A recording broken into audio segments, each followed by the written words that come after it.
Good morning, guys. Nagising ko lang.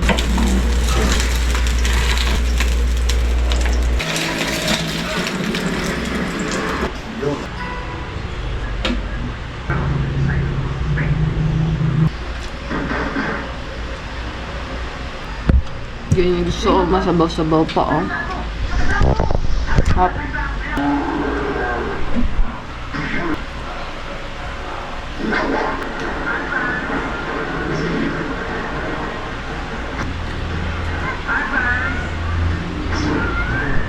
Masabaw-sabaw.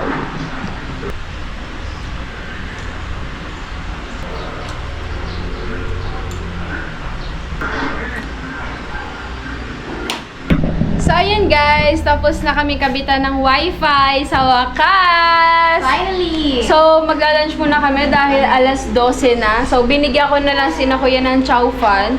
Tapos, ito na lang din ang lunch namin dahil hindi pa defrost yung yung chicken inasal namin, tsaka hindi pa kami makapag-ihaw dahil nga may ginagawa kanina. So, ayan. Kain po! Let's go! And, ayan, nag-iihaw kami dito ng chicken. Ang lakas ng apoy, kaya nasusunog. Wala nang balat lahat. Wala nang mga balat. Ayun. Ayan. Alright, chicken is inasal for lunch. And say hi, hotdog! Say hi! So, nung pagdating ko dito, nandito na siya. Hindi niya ako kilala nung dumating ako. So, maamon na agad siya sa akin.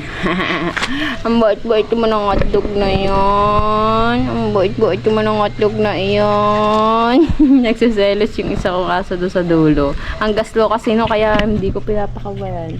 Alright. Hotdog, ang bait-bait naman yan. Yan. Tapos ito yung mga pananim ng tito ko. Ayan is kalamansi. Ala, ang dami ng bunga ng kalamansi. Mag-harvest tayo.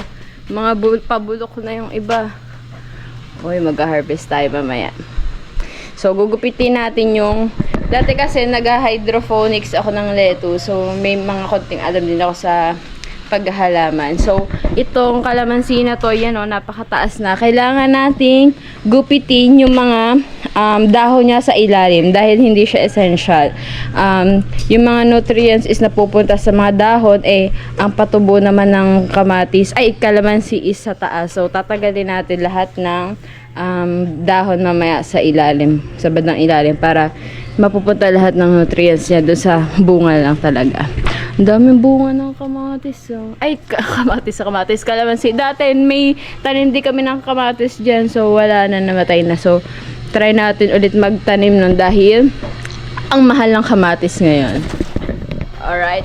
Ayan yung isa kong aso doon. Ang cute ng niya, bahay-bahay niya, naka-tent. Para siya nagka-camping.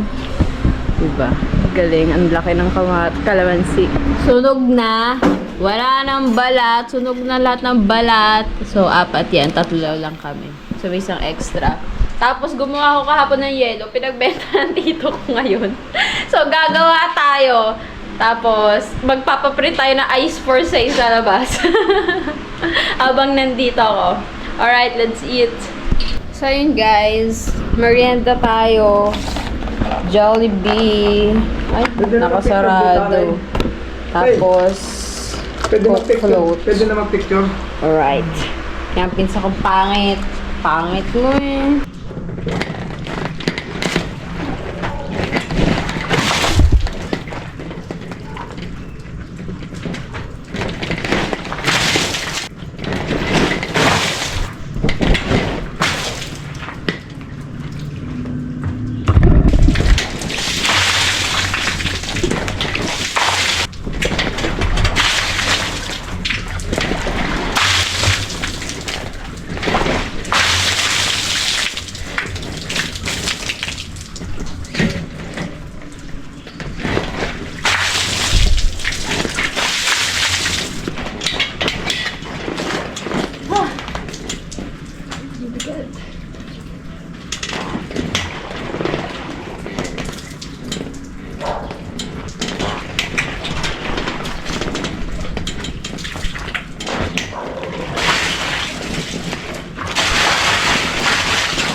What's up guys? So for today's vlog is mamamalengke tayo. Kaso may problema tayo.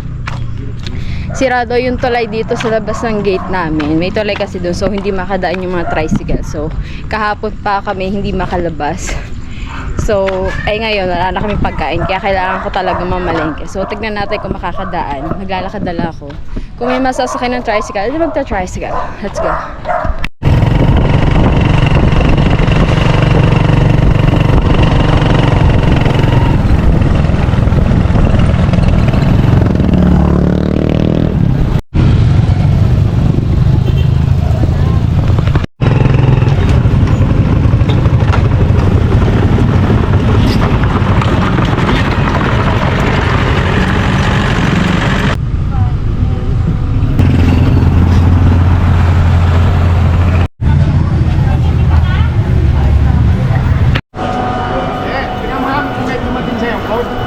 Ayun guys, pauwi na ako.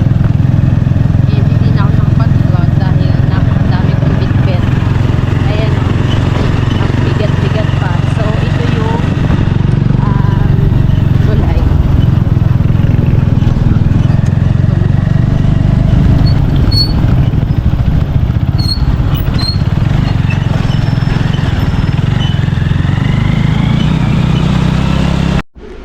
So, ayan guys, nakauwi na tayo. Grabe.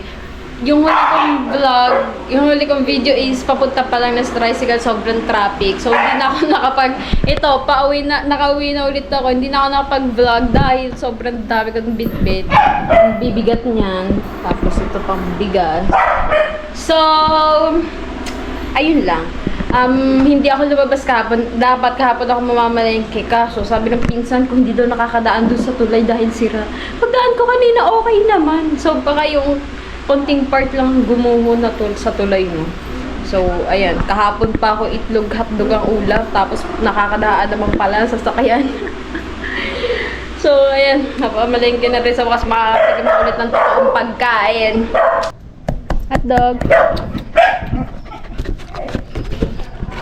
So yun guys, bumili ako nitong patungan ng ref tsaka ng washing. So ayan, tinanggal ko muna yung mga laman ng ref para mabuhat namin ng maayos. Itong fish cream, hindi na ito pwede. Nung isang araw pa ito eh, hindi pa naluluto. Papakain na lang sa aso. Cream dory. So yeah, buhatin namin na dito ko tong ref. So yun guys, nabuhatan namin ng bigat. Alright, may gugulong na siya. Yung baha na. Kain na guys. Nilaga. Chicken curry naman. Guys, naglagang GoPro ko buti hindi nabasag. Nilagang baboy tsaka chicken curry. Sabi ko hindi mo nakakain ng baboy eh. Natakim ako sa itsura ng nilaga. Akala ko ba naman bulalo. Kain. Habang nanonood ng Batang Quiapo.